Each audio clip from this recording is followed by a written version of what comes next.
Sekarang saya mohon izin, saya ingin memberi hak kepada Yai Budi. Akan Yai Budi dulu atau saya dulu?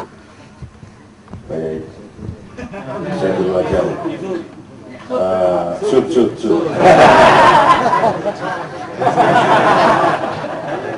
Oke, Pak, biar Syekh kita diberikan bersama-sama. Mudah-mudahan beliau tadi sudah mendengarkan sejak tadi dan bisa ikut merangkum, ikut menemukan kebaikan-kebaikan yang belum bisa kita temukan karena berbagai hal. Tapi mudah-mudahan ini semua bisa ibaratnya masjid kayak jungkupe lah misalnya. Biasa. Assalamualaikum warahmatullahi wabarakatuh. Saudara-saudariku yang kucintai, cinta adalah kata kunci yang mengesensikan diri kita sebagai manusia, sebagai makhluk yang paling menjadi favor dari Allah. Dengan cinta manusia dimuliakan. Dengan menegasikan cinta, sumaradatnahu asfala safilin, manusia terkapar. Ada apa dengan cinta? Cinta adalah seluruh bentuk aktualisasi dari setiap manusia sebagai makhluk untuk memperbuat yang terbaik.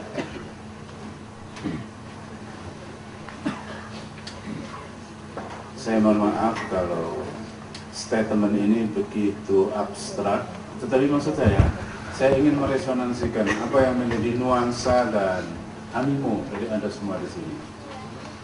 Aku lihat persisnya begini. Sebenarnya saya tadi berniat cuma ngintip-ngintip aja. Saya itu besok pagi harus ada di Pekalongan karena Habib Lutfi menyelenggarakan Maulid Nabi dan dia pakai ngancam, awas kalau ente nggak datang. Jadi saya pusing. Akhirnya saya pikir hari ini tanggal 17, daripada saya nginep di kereta api dari Jakarta ke Pekalongan, aku sore-sore aku langsung Jogja, ngintip gini, pikir saya gitu. Saya suka berada bersama Anda semua, tetapi saya tidak ingin datang ke sini karena orang suka sama saya. Itu namanya GR. Persisnya, tempo hari ketika ada teman-teman yang biasa bertemu dengan saya, kemudian dibilang gini, kalau kita acarakan untuk duet dengan MH Ainun Najib, bisa why not? Itu kan kamu yang punya prakarsa, aku ikut aja, saya bilang gitu.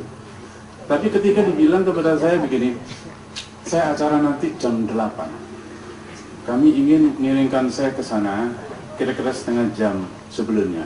Kenapa? Supaya ada kesempatan saya bicara dengan Mas MH. Kalau ada pembicaraan nanti baru bisa diporsikan acara untuk saya. Oh no, thank you, I don't want to come to see him. Kalau aku harus bicara dulu dengan MH baru ditentukan porsi, berarti aku pengen. Enggak, bukan model saya. Saya nggak pengen untuk membuat tampilan. Saya mau datang pas saatnya. Saudara-saudariku yang kucintai, aku tahu diriku. Aku dan kamu semua dimuliakan oleh Allah kalau mampu mempersembahkan hal yang terbaik. Cinta itu artinya itu, suatu power untuk membuat kita berguna bagi sesama, bagi orang lain. Dan ini menjadi most substance untuk diaudit oleh Allah di hari akhirat. Dia akan nanya, berapa tahun aku beri kau umur? Sekian, kita jawab. Apa kau bikin? Ya, I'm so sorry, banyak bengongnya. Wah, itu yang susah. Yang akan diaudit dari kita adalah betapa banyak afiat yang timbul di diri kita. Afiat itu artinya suatu langkah memberdayakan rahmat Allah sesuai dengan kemauan dari sang pemberi. Jadi kalau diberi turban, terima kasih, jangan ditaruh di kaki. Ini tidak afiat, pasti ditaruh di tempatnya. Sehat yang tidak dipakai untuk kebaikan, untuk mencintai sesama, itu bukan sehat walafiat, tapi sehat wal bejat.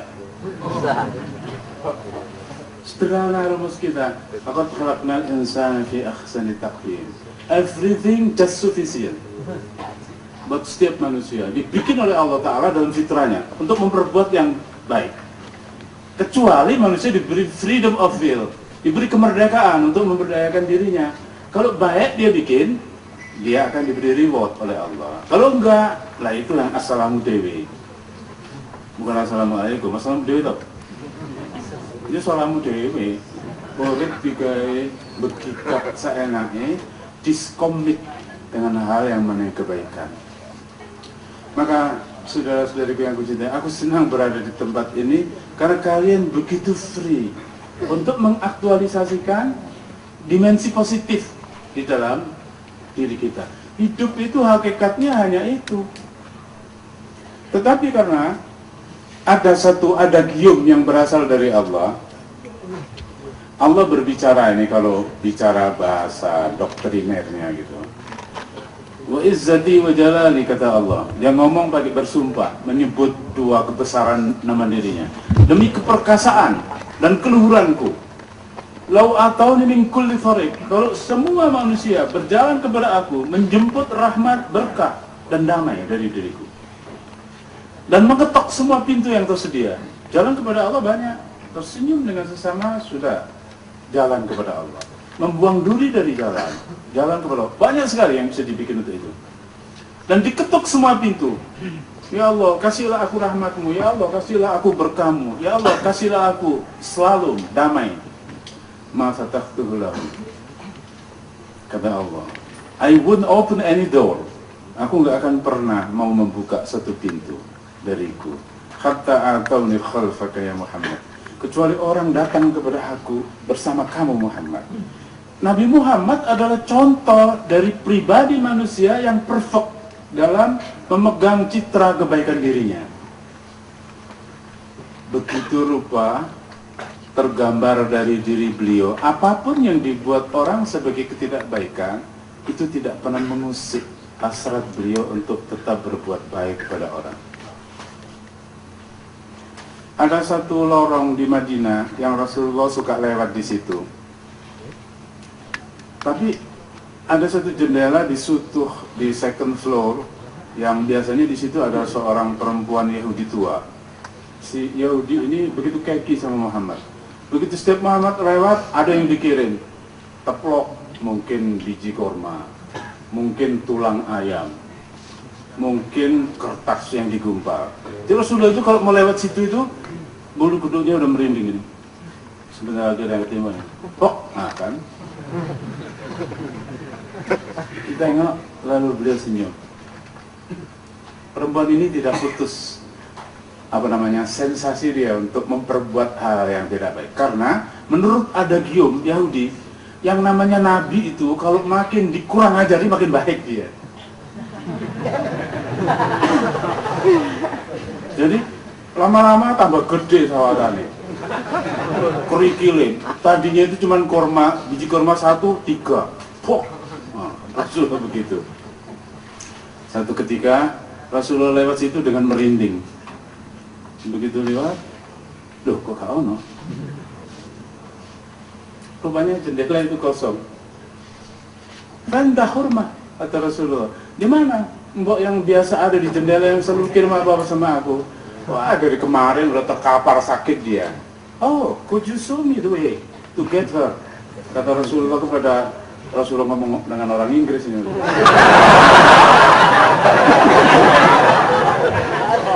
Bisa kamu kasih tahu aku di mana jalan ketemu dia? Naik sini, dituntun orang beliau. Begitu ketemu Rasulullah dengan wanita Yahudi itu, wah hurma. Oh ibu, maafkan aku nggak tahu kamu rupanya sakit dari kemarin. Biasanya kamu kan kirim sesuatu untuk aku lihat tadi nggak ada. Jadi aku baru tahu kalau kamu sakit. Moga-moga Allah bikin kamu sembuh. Tidak kurang doa Rasulullah kepada si Jew, kepada Yahudi itu, dibanding kepada sesama orang Islam atau orang yang di dekat beliau. Itu pribadi yang mau kita contoh dari Rasulullah. Karena dengan itu Allah berkenan reda kepada kita. Subhanallah, di sini kalian selalu berkiprah untuk mengapresiasi Rasulullah. Itu satu hal yang minimal, dasar-dasar untuk itu just to be established. Ini yang kira-kira mudah-mudahan akan mengantarkan kita kepada proposisi bahwa kita akan mampu menempatkan diri sebagai makhluk yang paling dimuliakan Allah karena mau berdaya guna untuk orang lain. Yang dinamakan hamba Allah yang baik adalah hamba yang orang lain tentrem dari mulutnya, dari tangannya, dari sorot matanya. Jadi begitu kita, aku dan kamu, saudara-saudari yang kucintai, datang di dekat orang lain, lalu orang itu berkata, ih, gak boleh-boleh om ini. Berarti something wrong with us. Tetapi kalau kita datang kepada seseorang, lalu sudah cukup keperluannya, kita minta permisi, saya mau pulang nih. Nanti dulu lah, aku masih mau ketemu kamu.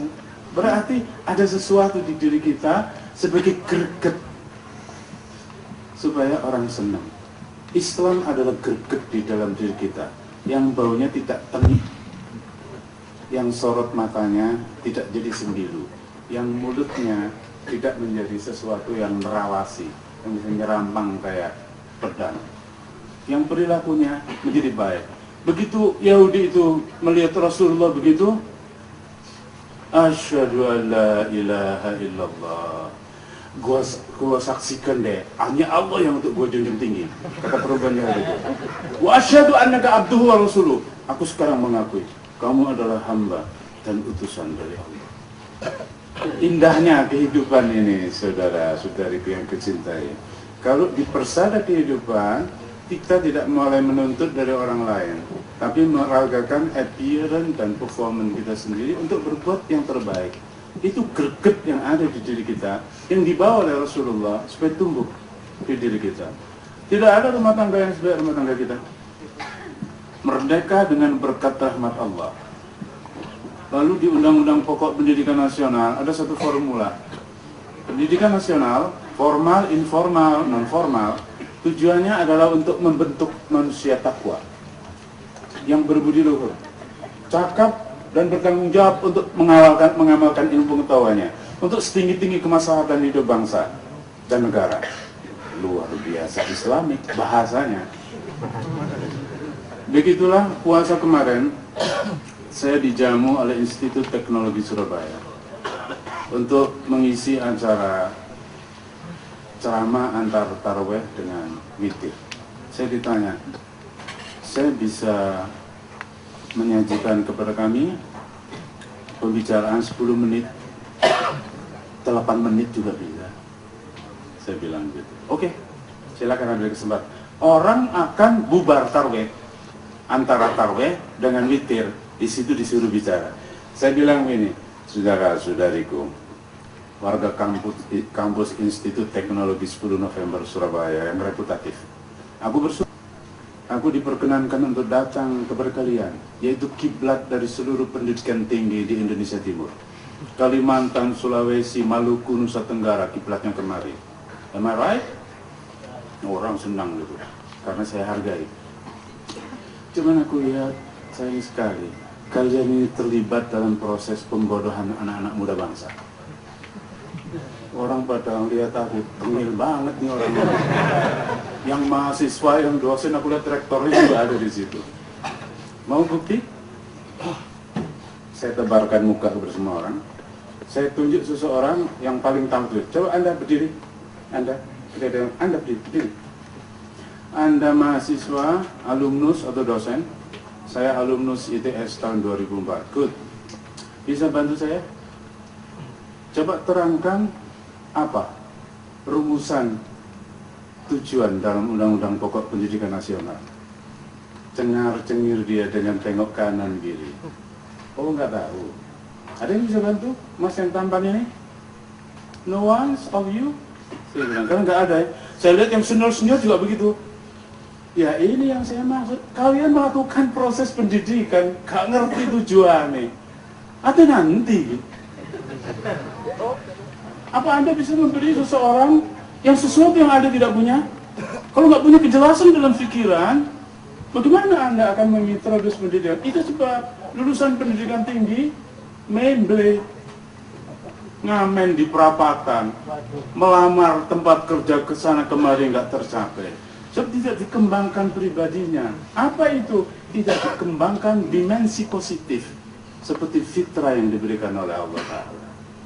Aku lihat di sini ini bukan pendidikan formal, bukan pendidikan informal, bukan pendidikan non formal, hidup aja.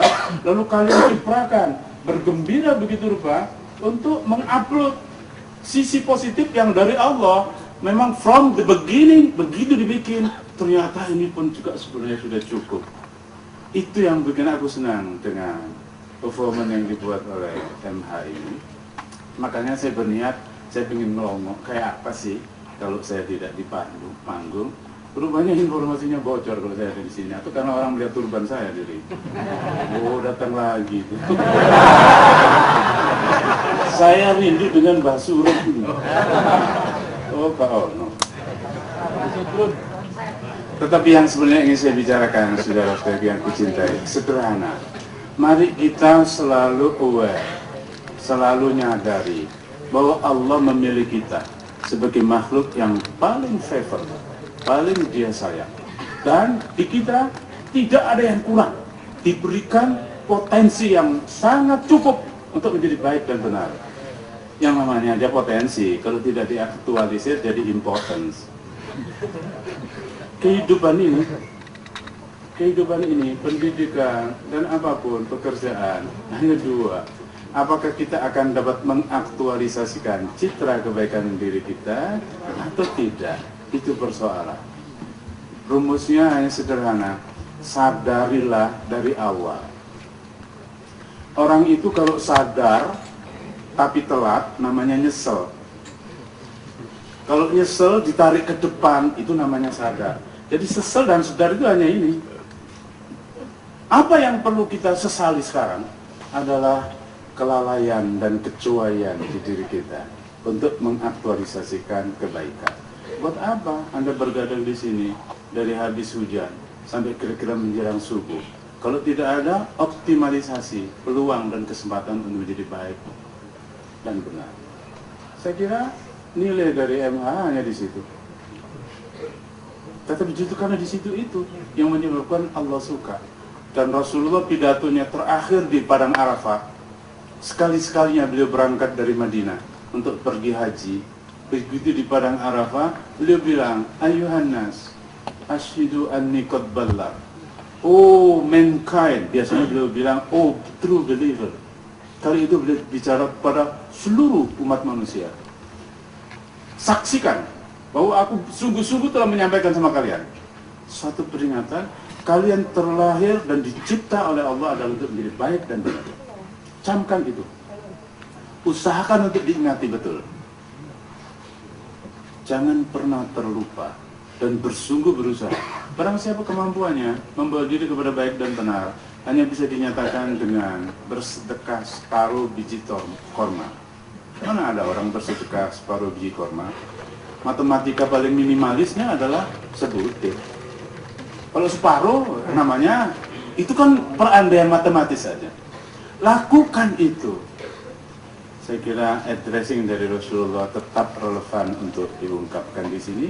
Sesudah Anda bergembira, suka menyeru nama Nabi Muhammad, tinggal lagi diseru bagaimana supaya dekat hati kita dengan beliau untuk lebih mengapresiasi minat dan langkah kita menjadi baik dan benar. Ini yang orang sering lupakan. Orang berceramah agama seringkali lupa itu. Orang mengajar di pendidikan tinggi sering lupa dari itu. Orang di kehidupan pelayanan umum, public service, public servant-nya menjadi orang yang buat orang lain jadi pelayan untuk dia. Adalah karena kelalaian seperti ini. Di sini saya melihat ini lebih pada tradisi kalian berkumpul setiap 17 tanggal 17 setiap bulannya. Moga-moga taufik dan inayat Allah beserta Anda semua. Bagaimana membulak-balik kehidupan ini supaya enak, dan aku belajar banyak dari pengalaman kalian. Seperti saya sebut kemarin dulu bulan lalu, saya bilang Emma ini maestro betul.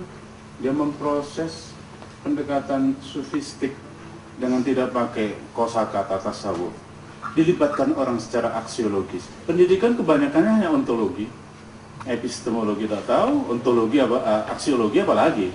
Ya akhirnya pendidikan hanya polo aja, keberagamaan, pendidikan, dakwah, sarwa kenek, itu aja yang. Sama London yang sarwa kenek. Saya kira sekarang saat untuk Kiai Budi.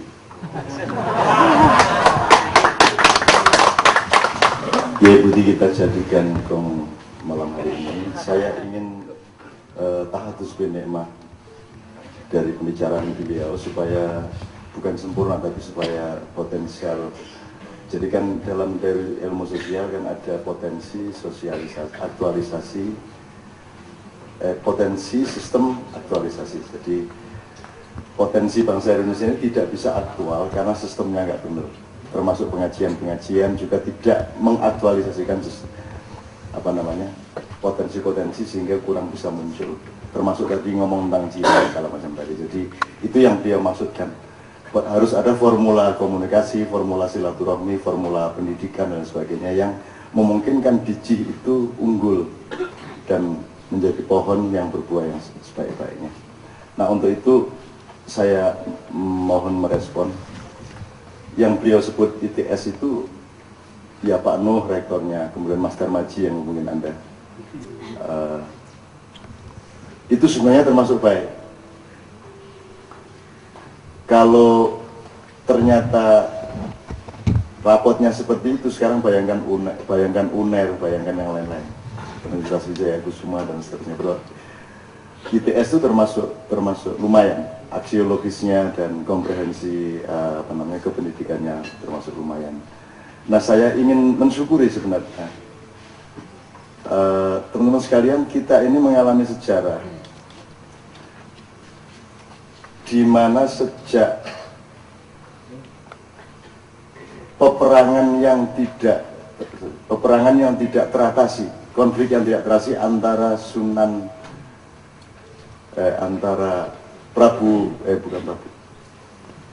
Hadiwijaya, Raden Hadiwijaya, Joko Tingkir, yang dilawan oleh yang merasa punya hak, yaitu Arya Penangsang atau Arya Jipang. Sebenarnya para wali songo di ujung-ujung kehidupan mereka sangat disibukkan oleh konflik politik ini, sehingga mereka tidak sempat menata formula yang beliau sebut tadi. Sehingga kemudian yang terjadi adalah konflik berlanjut sampai Pangeran Benowo lari kembali ke Khitoh, ke Banjarnegara, Banyumas ya, untuk bikin pesantren. Sementara keulamaan sendiri tidak terurus. Sunan Kalijogo meninggal, Sunan Kudus meninggal. Nah akhirnya orang Islam disibukkan oleh masalah politik yang tidak pernah selesai, sehingga ghirah agama dan kedewasaan beragama tidak berkembang. Sehingga kalau dulu Wali Songo itu adalah ulama yang komprehensif, mereka adalah ulama fikih, tapi mereka juga ulama tasawuf, yang kemudian berkembang pada zaman Pajang akhir dan Mataram sampai zaman reformasi ini adalah ulama-ulama fikih. Yang disebut ulama itu ulama fikih selama ini yang ada, kecuali beberapa orang dari ulama fikih yang juga ulama tasawuf. Katakanlah kategorinya dua itu. Ulama fikih itu adalah ulama yang urusannya yang paling rendah, yaitu fikih, hukum formal. Hukum formal itu kan urusan yang asumsi dasarnya manusia itu tidak bisa dipercaya, maka dia harus dikasih pagar. Itu fikih. Anda ini untuk tidak bunuh orang, masa nunggu Quran lah, enggak. Untuk tidak menyakiti orang lain kan tidak nunggu KUHP. Untuk tidak mencuri ayam kan tidak nunggu pasal-pasal hukum. Itu kalau Anda sudah manusia di atas fikih, yaitu manusia akhlak. Yang lebih tinggi tadi yang di dalam di dalam pasal-pasal pendidikan nasional, yaitu manusia takwa. Ini dulu sudah pernah kita jelaskan. Nah kita ini untuk menuju manusia fikih saja nggak lulus sampai sekarang, apalagi menjadi manusia akhlak. Makanya Rasulullah tidak pernah mengatakan innama bu'ithu liutamima makarimal fikih, tapi innama bu'ithu liutamima makarimal akhlak, karena yang terpenting adalah pembudayaan akhlak di masyarakat secara langsung, sehingga Fikih itu sebenarnya hanya pagar, seperti orang sepak bola memiliki kebebasan menendang, ngoper, dan seterusnya, tetapi dia dibatasi oleh fikih. Tapi Islam sekarang adalah Islam yang urusannya tuh offside, handsball, free kick, ya toh? Itu saja urusannya. Karena apa? Karena yang mayoritas dan yang dominan adalah ulama fikih. Itu pun fikih yang tanpa ijtihad sama sekali ya Ustaz ya. Tanpa ijtihad sama sekali. Kalau kembali ke teori jihad kan Anda tahu jihad itu harus disorong oleh dua pesawat. Jihad ini everything you do for good, itu jihad disorong oleh dua, satu ijtihad, satu mujahadah. Orang barat ijtihad sangat bagus, tapi pasti nanti akan hancur peradaban hasil dari ijtihadnya karena tanpa mujahadah, tanpa hubungan-hubungan vertikal. Nah, orang Islam di Indonesia mujahadah segede karuan. Dari model mujahadah NU, Istighosah NU sampai Arifin Ilham, isinya mujahadah astagfirullah, astagfirullah, astagfirullah, seolah-olah dirinya bisa diandalkan di hadapan Allah tanpa merasa berdosa. Tanpa merasa berdosa. Jadi mujahadah tidak jelek, tapi mujahadah itu bukan output, dia input untuk supaya jihadmu itu tersorong bersama-sama dengan pesawat yang namanya ijtihad. Jadi perjuangan pemikiran dan perjuangan rohani itu menjadi satu sehingga pekerjaanmu akan menjadi jihad yang maslahat, afiat tadi itu. Nah, orang barat akan hancur dalam jangka panjang, orang Islam tidak perlu panjang-panjang untuk hancur karena dia kerjanya cuma mujahadah.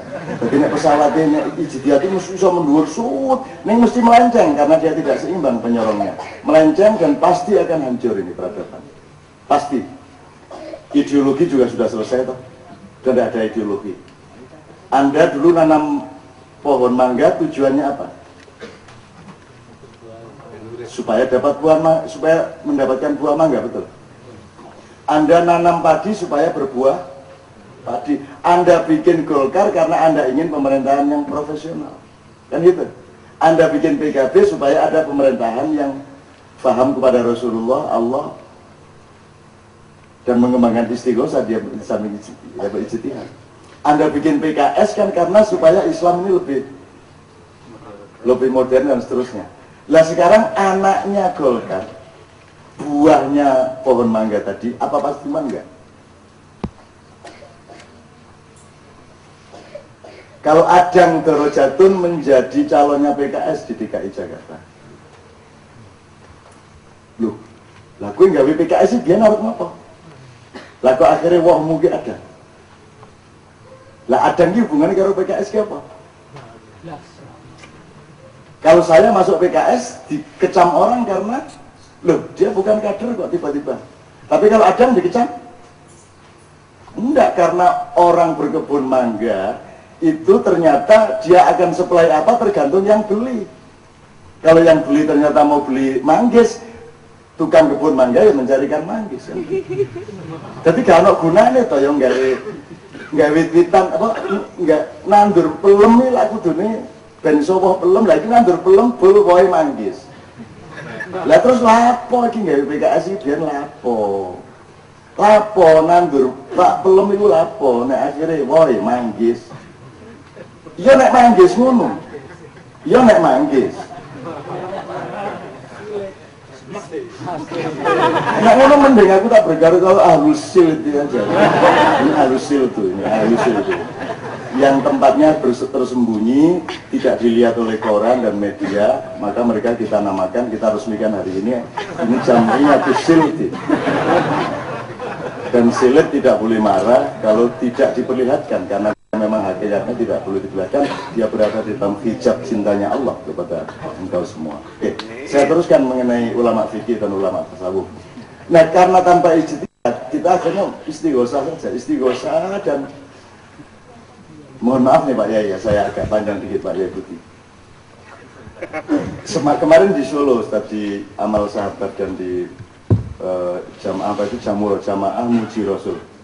Saya tanya zikir sama selawat kira-kira kuat mana? Bukan baik mana, baiknya baik dua-duanya. Nek kuatnya kuat nih. Coba dihitung, saya bukan soal nyelekan satunya, tapi coba dihitung. Terus saya kasih contoh, kamu kalau tawaf itu cenderung deket-deket Ka'bah, di situ rumahnya Allah, atau wedi-wedi kowe ning pinggir-pinggir wae.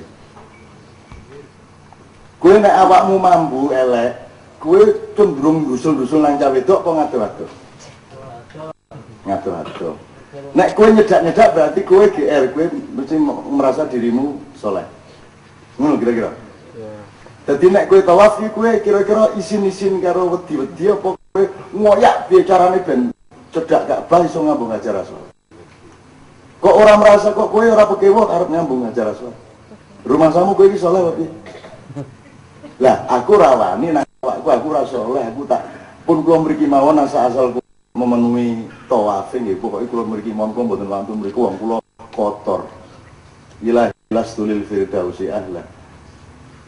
Rabbana dzalna anfusana la ilaha illa anta subhanaka inni kuntu minadh dhalimin, kan begitu hatinya seorang muslim, kan begitu. Dan ada nabi menyebut dirinya baik. Jadi kalau tawaf yo gak tidak ada baik. Ini untuk memberi contoh mengenai sholawat tadi. Maka saya pada Allah saya tidak mampu mengandalkan diri saya. Yang saya andalkan Rasulullah. Seanggur aku gandolan dina Rasulullah kira-kira ya rada luwih slamet nanti makanya aku melaku ijen nang Gusti Allah kula pun sembahyang lho, awas nek kamu Gusti Allah. Mau awas kena Pak demo teman-teman. Lah saya saking nggak beraninya tawaf deket-deket terus aku pokoknya merem karo nek pas ngene dada. Wah akhirnya didusuk wong Turki, didusuk wong Afrika gede-gede tiba tangi meneh, wis pokoknya aku manut kedusuk nang ndi wae terserah Allah. Wah akhirnya temenan aku bar kedusuk tiba meneh, waduh ada gelombang wet banter banget, wah aku terlempar kok kene aku kena Hajar.